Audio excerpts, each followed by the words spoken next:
नमस्कार, आपका स्वागत है। भक्तों, सावन का महीना भगवान शिव को सबसे प्रिय माना गया है। कहते हैं कि इस पूरे महीने में महादेव अपने हर भक्त की पुकार अवश्य सुनते हैं। जो व्यक्ति सच्चे मन से भगवान शिव का नाम लेता है, उनकी पूजा करता है और माता पार्वती की कथा सुनता है, उसके जीवन के बड़े से बड़े संकट भी धीरे धीरे दूर होने लगते हैं।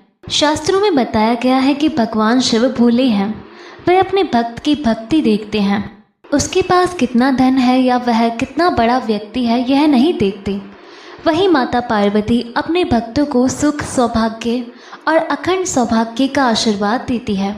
इसलिए सावन में शिव और शक्ति की एक साथ आराधना करने का विशेष महत्व बताया गया है। आज मैं आपको शिव पार्वती की एक ऐसी महान पावन कथा सुनाने जा रही हूँ जिसे सावन के महीने में सुनना अत्यंत शुभ माना जाता है। मान्यता है कि जो व्यक्ति श्रद्धा से इस कथा को सुनता है, उसके घर में सुख शांति का वास होता है, मन की परेशानियां कम होने लगती हैं और भगवान शिव उसकी मनोकामनाएं पूरी करने का मार्ग बना देते हैं। तो आइए पूरी श्रद्धा भाव से कथा का प्रारंभ करते हैं। बहुत समय पहले की बात है। हिमालय पर्वत के राजा हिमवान और उनकी पत्नी रानी मैना के घर एक कन्या का जन्म हुआ। जैसे ही उस कन्या ने जन्म लिया, पूरे राज्य में आनंद की लहर दौड़ गई। देवताओं ने पुष्प वर्षा की और ऋषि मुनियों ने कहा कि यह कोई साधारण बालिका नहीं है, यह स्वयं आदि शक्ति का अवतार है जो संसार के कल्याण के लिए धरती पर आई है। उस कन्या का नाम रखा गया पार्वती। बचपन से ही माता पार्वती का मन भगवान शिव में लगा रहता था। जब उनकी उम्र छोटी थी तब भी वे मिट्टी से शिवलिंग बनाकर उसकी पूजा करती थी। वे रोज़ सुबह जल्दी उठती, फूल चुनती और पूरे प्रेम से भगवान शिव को अर्पित करती। उन्हें महल की सुख सुविधाओं से अधिक आनंद भगवान के भजन और ध्यान में आता था। राजा हिमवान और रानी मैना अपनी पुत्री का ये स्वभाव देखकर बहुत प्रसन्न होते थे। एक दिन महर्षि नारद राजा हिमवान के महल में आए। उनका बड़े आदर से स्वागत किया। कुछ देर बाद राजा ने हाथ जोड़कर कहा, भगवान, कृपया हमारी पुत्री का भविष्य बताइए।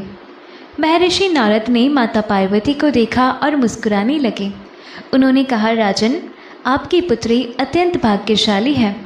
इसका विवाह स्वयं देवों के देव भगवान शिव से होगा। यह सुनते ही राजा और रानी दोनों प्रसन्न हो गए। लेकिन नारद जी आगे बोले, परंतु यह विवाह सरल नहीं होगा। भगवान शिव को प्राप्त करने के लिए माता पार्वती को कठोर तप करना होगा। उनकी भक्ति की परीक्षा होगी।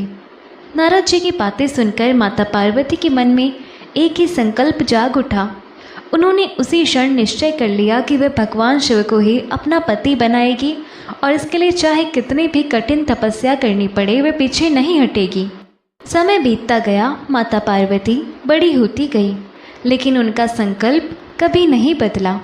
एक दिन उन्होंने अपने माता पिता से कहा, पिताश्री, माताश्री, मैं वन में जाकर भगवान शिव की तपस्या करना चाहती हूँ। रानी मैना की आंखों में आंसू आ गए। उन्होंने कहा, बेटी, तुम राजकुमारी हो, जंगल की कठिनाइयाँ कैसे सह पाओगी? यहीं रहकर भगवान की पूजा करो। माता पार्वती ने मुस्कुराते हुए उत्तर दिया, माँ, सच्ची भक्ति सुविधा नहीं देखती। यदि लक्ष्य महादेव को पाना है तो हर कठिनाई छोटी है। राजा हिमवान अपनी पुत्री का दृढ़ निश्चय समझ चुके थे। उन्होंने भारी मन से अनुमति दे दी। माता पार्वती ने अपने सभी आभूषण उतार दिए, राजसी वस्त्र छोड़ दिए और साधारण वस्त्र पहनकर वन की ओर चल पड़ी। जंगल में उन्होंने एक शांत स्थान चुना और भगवान शिव का ध्यान करते हुए तपस्या शुरू कर दी। शुरुआत में वे केवल फल खाकर रहती थी, फिर उन्होंने फल भी छोड़ दिए और केवल पत्तों का सेवन करने लगी। कुछ समय बाद उन्होंने पत्ते भी त्याग दिए। उनकी तपस्या इतनी कठिन हो गई कि वे केवल वायु के सहारे रहने लगी। दिन बीतते गए, महीने बीत गए, ऋतुएं बदलती रहीं। कभी तेज धूप पड़ती, कभी मूसलाधार वर्षा होती, कभी कड़ाके की ठंड पड़ती, लेकिन माता पार्वती का ध्यान एक पल के लिए भी भगवान शिव से नहीं हटा। उनकी तपस्या का तेज इतना बढ़ गया कि देवताओं के लोक तक उसकी आभा पहुँचने लगी। उधर कैलाश पर्वत पर विराजमान भगवान शिव सब कुछ देख रहे थे। वे जानते थे कि पार्वती की भक्ति सच्ची है, लेकिन महादेव संसार को ये दिखाना चाहते थे कि सच्चे प्रेम और सच्ची भक्ति की पहचान कैसे होती है। इसलिए भगवान शिव ने निश्चय किया कि अब समय आ गया है माता पार्वती की अंतिम परीक्षा लेने का। माता पार्वती की कठोर तपस्या को कई वर्ष बीत चुके थे। उनका शरीर कमज़ोर हो गया था, लेकिन उनका मन पहले से भी अधिक दृढ़ था। उनकी आंखें बंद थी और उनके होठों पर केवल एक ही नाम था, ओम नमः शिवाय, ओम नमः शिवाय। उनकी तपस्या से तीनों लोग प्रभावित होने लगे। ऋषि मुनि उनकी प्रशंसा करने लगे। देवता भी सोचने लगे कि ऐसी भक्ति संसार में बहुत दुर्लभ होती है। उधर कैलाश पर्वत पर भगवान शिव ध्यान में बैठे हुए थे। वे जानते थे कि माता पार्वती की भक्ति निष्कपट है। फिर भी वे संसार के सामने यह सिद्ध करना चाहते थे कि सच्चा प्रेम केवल सुख में नहीं बल्कि हर परीक्षा में अटल रहता है। एक दिन भगवान शिव ने एक वृद्ध ब्राह्मण का रूप धारण किया और धीरे धीरे उस स्थान पर पहुँचे जहाँ माता पार्वती तप कर रही थी। ब्राह्मण ने मधुर स्वर में कहा, बेटी, तुम्हारी तपस्या देखकर मुझे बड़ा आश्चर्य हो रहा है। आखिर तुम किसे प्रसन्न करने के लिए इतनी कठिन साधना कर रही हो? माता पार्वती ने आंखें खोली और हाथ जोड़कर बोली, मैं भगवान शिव को अपना पति बनाने के लिए तप कर रही हूँ। यह सुनकर वह वृद्ध ब्राह्मण हल्के से मुस्कुराया और बोला, बेटी, तुम जैसी सुंदर और गुणवान कन्या के लिए तो इंद्र, विष्णु या कोई भी राजकुमार योग्य हो सकता है। फिर तुम उस शिव को क्यों चुन रही हो जो शरीर पर भस्म लगाते हैं, गले में सर्प धारण करते हैं, शमशान में रहते हैं और जिनके पास न महल है, न धन, न आभूषण।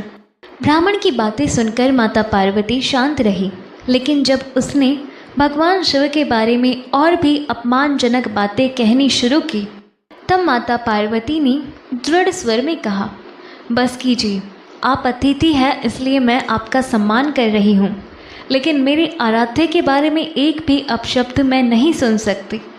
उन्होंने आगे कहा, आप महादेव को उनके बाहरी स्वरूप से पहचान रहे हैं, लेकिन मैं उनके हृदय को जानती हूँ। वे भोले हैं, करुणामय हैं और समस्त संसार के पालन करता है। उनके जैसा कोई दूसरा नहीं। यदि मुझे जन्म जन्मांतर तक तप करना पड़े तब भी मैं केवल भगवान शिव को ही अपना पति मानूंगी। इतना सुनते ही वह वृद्ध ब्राह्मण मुस्कुराने लगा। अचानक उसके शरीर से तेज प्रकाश निकलने लगा। कुछ ही क्षणों में वे वृद्ध ब्राह्मण का रूप समाप्त हो गया और वहाँ स्वयं भगवान शिव अपने दिव्य स्वरूप में प्रकट हो गए। चारों ओर दिव्य प्रकाश फैल गया। देवताओं ने आकाश से पुष्पों की वर्षा शुरू कर दी। पूरा वन हर हर महादेव के जय घोष से गूंज उठा। भगवान शिव ने स्नेह से माता पार्वती की ओर देखा और कहा, देवी, आज आपकी भक्ति, आपका धैर्य और आपका प्रेम हर परीक्षा में सफल हुआ है। आपने यह सिद्ध कर दिया कि सच्चा प्रेम कभी परिस्थितियों से नहीं बदलता। मैं आपकी भक्ति से अत्यंत प्रसन्न हूँ। माता पार्वती की आंखों से आनंद के आंसू बहने लगे। उन्होंने भगवान शिव के चरणों में प्रणाम किया। भगवान शिव ने उन्हें उठाया और कहा, अब समय आ गया है कि हमारा विवाह हो। यह विवाह केवल दो व्यक्तियों का नहीं बल्कि शिव और शक्ति के मिलन का उत्सव होगा, जिससे संपूर्ण सृष्टि को नई ऊर्जा प्राप्त होगी। जब यह समाचार हिमालय लोक पहुंचा तो राजा हिमवान और रानी मैना की खुशी का ठिकाना नहीं रहा। पूरे राज्य में उत्सव की तैयारी शुरू हो गई। देवताओं को निमंत्रण भेजा गया, ऋषि मुनियों को बुलाया गया, चारों ओर मंगल गीत गाए जाने लगे। लेकिन जब भगवान शिव अपनी परात लेकर चले तब उस परात को देखकर हर कोई आश्चर्य में पड़ गया, क्योंकि उस परात में देवताओं से अधिक भूत प्रेत, गण, योगी, नाग और विचित्र रूप वाले शिवगण शामिल थे। जब भगवान शिव अपनी बारात लेकर हिमालय नगरी के समीप पहुँचे तब दूर दूर तक डमरुओं की गूंज सुनाई देने लगी। कोई भूत हंसते हुए नाच रहा था, कोई गण तांडव कर रहा था। किसी के गले में सांप लिपटे थे तो कोई हाथ में खोपड़ी लिए चल रहा था। देवताओं के बीच शिवगणों की यह अद्भुत बारात देखकर नगर के लोग भय और आश्चर्य से भर उठे। जिसने भी उस बारात को देखा वह यही कहने लगा, ऐसी बारात न कभी देखी है और न कभी सुनी है। महल के भीतर जब रानी मैना को सूचना मिली कि बारात द्वार पर पहुंच चुकी है तो वे अपनी सखियों के साथ भगवान शिव के दर्शन करने आई। लेकिन जैसे ही उनकी दृष्टि महादेव पर पड़ी, उनके हाथों की आरती की थाली कांपने लगी। उन्होंने देखा कि दूल्हे के शरीर पर भस्म लगी है, गले में जीवित नाग लिपटे हुए हैं, जटाओं में गंगा विराजमान है और उनके चारों ओर भूत प्रेत नृत्य कर रहे हैं। रानी मैना का हृदय घबरा उठा। उन्होंने तुरंत पार्वती को अपने पास बुलाया और कहा, बेटी, मैंने तेरे लिए न जाने कितने सुंदर राजकुमारों की कल्पना की थी, लेकिन यह कैसा वर है जिसके गले में सांप है, शरीर पर भस्म है और जिसकी बारात में देवताओं से अधिक भूत प्रेत हैं। मैं ये विवाह नहीं होने दूंगी। माता पार्वती शांत मुस्कुराई। उन्होंने अपनी माता का हाथ पकड़कर कहा, माँ, जिसे संसार साधारण आँखों से देखता है वह केवल उनका बाहरी रूप है, लेकिन जिनकी मैं आराधना करती हूँ वह स्वयं त्रिलोकीनाथ है। उनके समान इस सृष्टि में कोई नहीं। फिर भी रानी मैना का मन शांत नहीं हुआ। वे रोने लगी। तभी देवऋषि नारद आगे आए और बोले, महारानी, महादेव की लीला को समझना सरल नहीं है। वे स्वयं वैराग्य के स्वरूप हैं। जो समस्त ब्रह्मांड के स्वामी हैं, उन्हें आभूषणों और महलों की क्या आवश्यकता।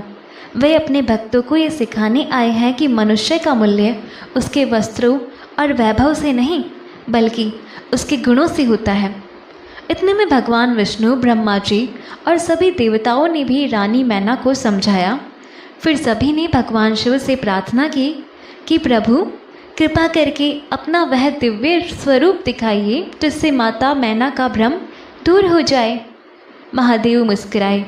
अगले ही क्षण ऐसा तेज प्रकट हुआ कि पूरा हिमालय प्रकाश से भर गया। भस्म की जगह दिव्य आभूषण शोभा देने लगे। जटाओं में चमकता चंद्रमा और गंगा की धारा अद्भुत लग रही थी।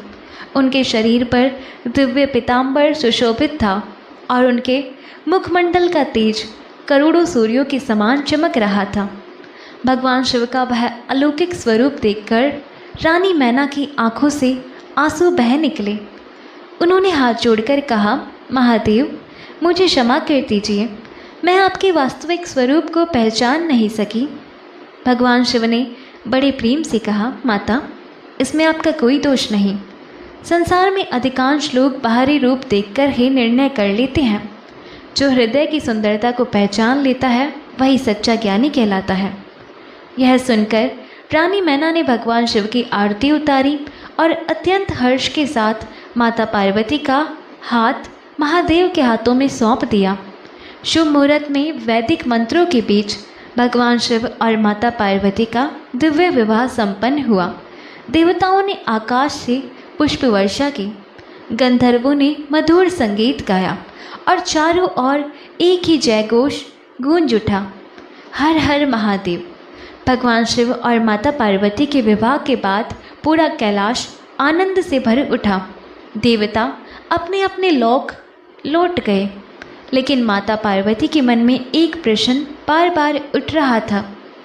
एक दिन उन्होंने भगवान शिव से कहा, स्वामी, हमारे विवाह के शुभ अवसर पर समस्त देवताओं ने आपके दर्शन किए, लेकिन कलयुग में ऐसे कितने ही लोग होंगे जो ना तो कैलाश आ पाएंगे और ना ही बड़े बड़े यज्ञ कर पाएंगे। ऐसे साधारण भक्त आपकी कृपा कैसे प्राप्त करेंगे।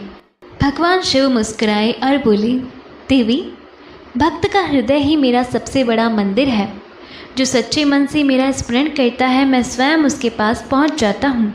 माता पार्वती ने कहा, यदि ऐसा है तो क्या हम आज ही पृथ्वी पर चलकर किसी ऐसे भक्त की परीक्षा लें जो बिना किसी स्वार्थ के आपकी भक्ति करता हो।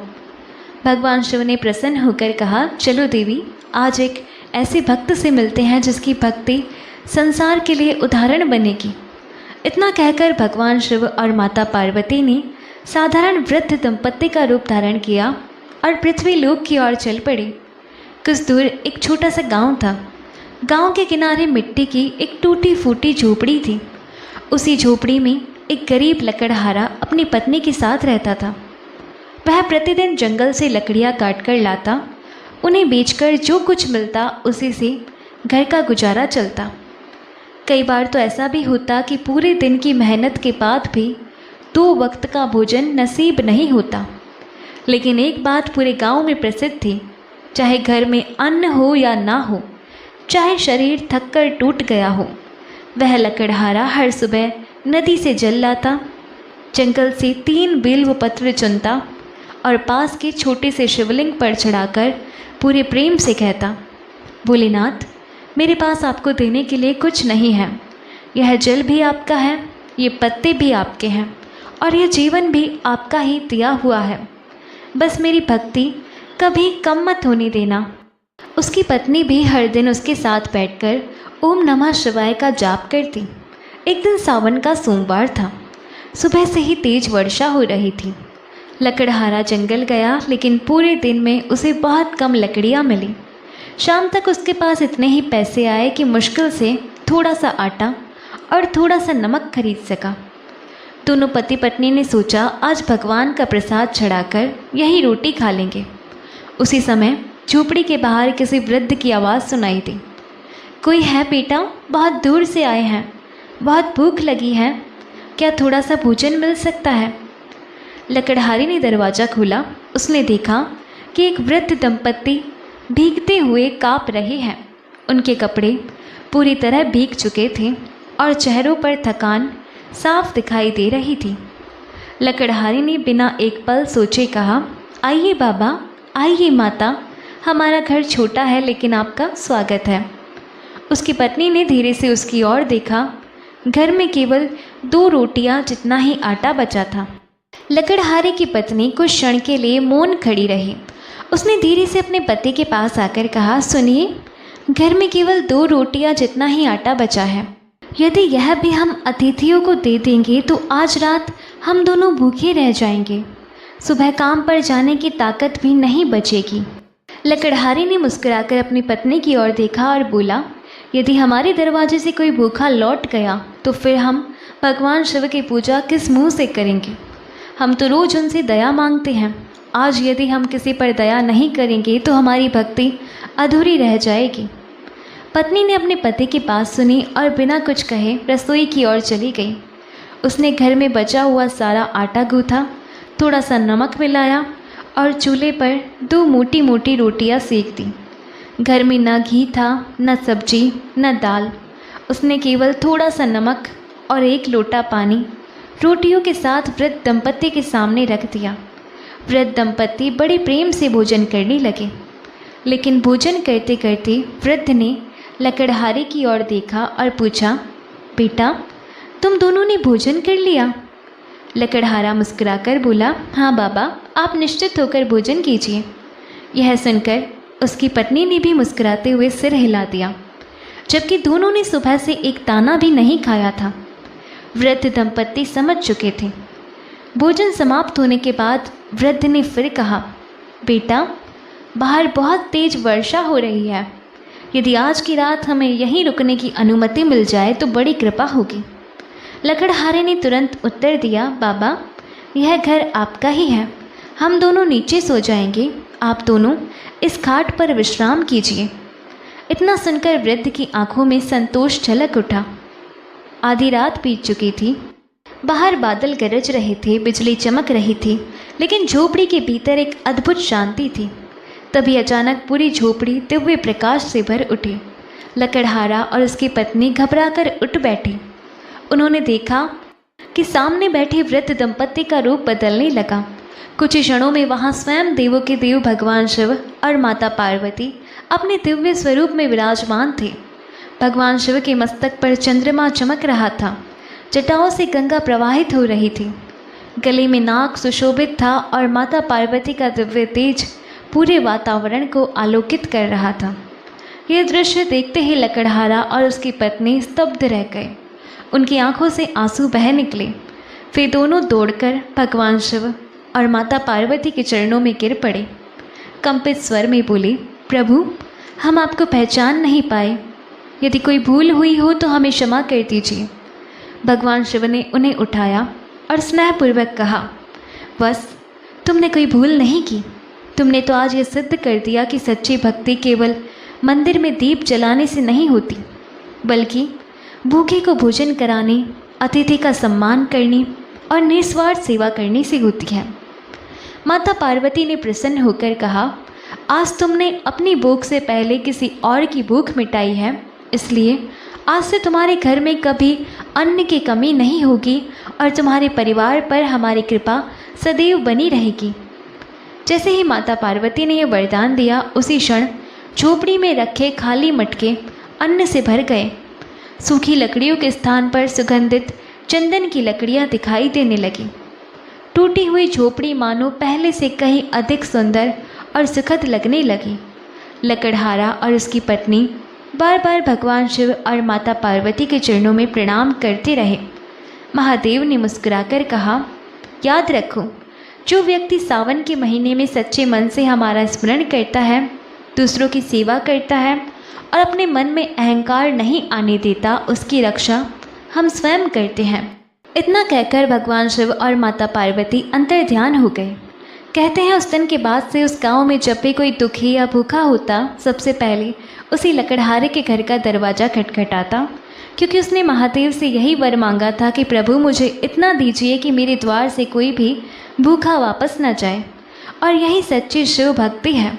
भक्तों, कहा जाता है कि जो व्यक्ति सावन के पवित्र महीने में श्रद्धा और विश्वास के साथ भगवान शिव और माता पार्वती की इस पावन कथा का श्रवण करता है, उसके जीवन की अनेक बाधाएं धीरे धीरे दूर होने लगती है। महादेव उस पर अपनी कृपा बनाए रखते हैं और माता पार्वती उसके घर में सुख, शांति और सौभाग्य का आशीर्वाद देती है। आइए हम सभी हाथ जोड़कर भगवान भोलेनाथ और माता पार्वती से प्रार्थना करें कि वे हम सभी पर अपनी असीम कृपा बनाए रखें और हमारे जीवन को सुख, समृद्धि और खुशियों से भर दें। बोलिए हर हर महादेव, जय माँ पार्वती।